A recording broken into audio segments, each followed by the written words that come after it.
Patentdan отказ bo'ldi. Ukamiz ketyaptilar O'zbekistonga. Qaranglar. Og'abek kelganlar, ko'ryapsizlar, 13-kuni, 13-mart kelganlar, 13-iyungacha. O'zi hozir aytib beradi. Og'abek, qanday bo'ldi uka? O'zing aytib ber. Men shu paytgacha patent bilan dokumental ishlaganman. Eski patentim oxirigacha to'lamasdan uyga ketganman. So'roqqa bordi 5 oycha.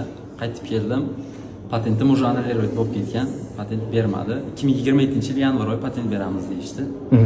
Endi nima qilyapsan? Mana решение eng yaxshisi qonuniy yurish uchun siz yoningizga keldim. Instagramni ko'rib, kuzatib, hujjatlarni topshirdim sizga. Hammasi dokumentalniy. 2 oy O'zbekistonda yurib, avgust oxiriga kelib, xudo xolasa, dalshi institutga topshirib, ham o'qib, ham ishlab. Qara. Hozir ketyapsan, to'g'rimi?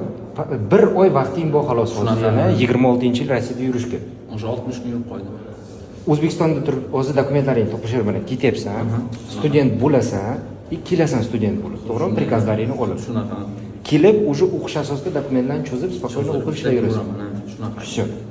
Kelding, ma'lumotlarni olding. Hammasi chotki. Qanday? Zo'r aka. Normalmi? Hammasi chotki. Tavsiya qilamiz hammaga. Kimda shunaqa muammo bo'lsa, kelib bemalol murojaat qilsa bo'ladi.